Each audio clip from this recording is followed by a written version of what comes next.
साल 1995 11 से 13 नवंबर तक मुंबई के महालक्ष्मी रेस कोर्स मैदान में भाजपा का धुआंधार महाधिवेशन चल रहा था। राम मंदिर की अलख जलाकर आडवाणी उस वक्त हीरो की भूमिका में थे। अगले ही साल लोकसभा का चुनाव होना था, लिहाजा सियासी नजर में हर कोई मान चुका था कि प्रधानमंत्री के लिए पार्टी का चेहरा अगर कोई होगा तो आडवाणी ही होंगे।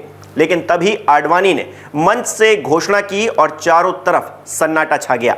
आडवाणी बोले, हम अटल बिहारी वाजपेयी के नेतृत्व में अगला चुनाव लड़ेंगे और वो प्रधानमंत्री के लिए हमारे प्रत्याशी होंगे। मुझे भरोसा है कि अटल बिहारी वाजपेयी के नेतृत्व में भाजपा अगली सरकार बनाएगी।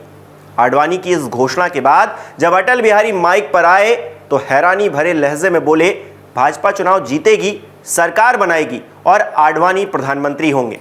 लेकिन आडवाणी ने फिर कहा कि घोषणा हो चुकी है और प्रधानमंत्री अटल बिहारी वाजपेयी ही रहेंगे।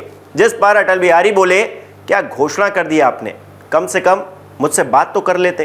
फिर आडवाणी ने आखिरी शब्द बोलते हुए कहा कि अगर मैं आपसे पहले बात करता तो क्या आप मान जाते। तो कुछ ऐसा रिश्ता और चरित्र था लाल कृष्ण आडवाणी का। दूरदर्शी, ईमानदार, बेदाग छवि वाले नेताओं में एक आडवाणी प्रधानमंत्री नहीं बन पाए, ये टीस उनके मन में हो ना हो, लेकिन उनके विरोधी इसे खूब बढ़ा चढ़ाकर बताने की कोशिश करते हैं। पर सोचिए, वो शख्स जिसने पूरा समर्थन होने के बावजूद खुद पीएम की कुर्सी छोड़ दी, वो पद का कितना ही बड़ा लालची रहा होगा।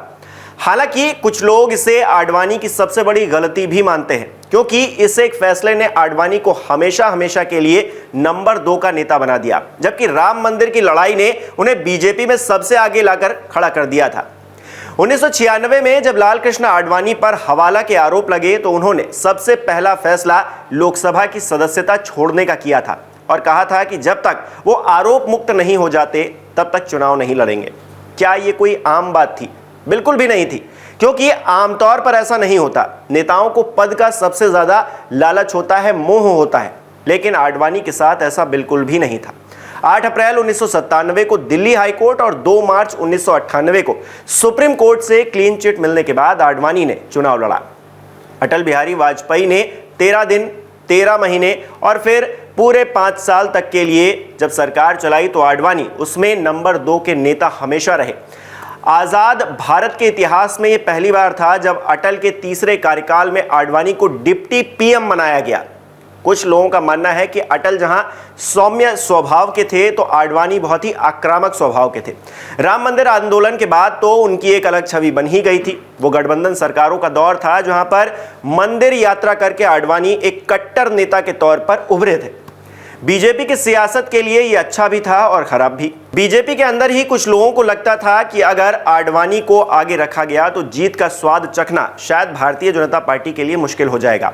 आडवाणी भी शायद इसी बात को भांप गए थे, समझ गए थे, तभी उन्होंने खुद ही बिना किसी की राय लिए अटल बिहारी वाजपेयी को आगे कर दिया। आडवाणी को करीब से जानने वाले लोग कहते हैं कि उन्होंने हमेशा ही अटल बिहारी को अपना नेता माना। अपनी आत्मकथा में भी आडवाणी लिखते हैं कि मुझे किसी एक व्यक्ति का नाम लेना हो जो लगभग 50 साल तक पार्टी में मेरा सहयोगी रहा और जिसका नेतृत्व निसंकोच भाव से मैंने स्वीकार किया, तो वो अटल बिहारी वाजपेयी ही है। अटल और आडवाणी की जोड़ी को हमेशा ही बीजेपी के इतिहास में एक बेमिसाल दौर के रूप में जाना जाएगा, जहां अटल आडवाणी और आडवाणी अटल के लिए समर्पित रहे। भले ही कुछ बातों को लेकर मतभेद रहा, लेकिन फिर भी सियासी लड़ाई दोनों ने एक साथ ही मिलकर लड़ी। आपको क्या लगता है, आडवाणी किस तरह के नेता थे और आज जब वो सियासत में बहुत ज़्यादा दखल नहीं रखते हैं तो वो कैसे और कहां पर अपनी जगह रखते हैं? हमें कमेंट करके ज़रूर बताइए। बहुत बहुत शुक्रिया।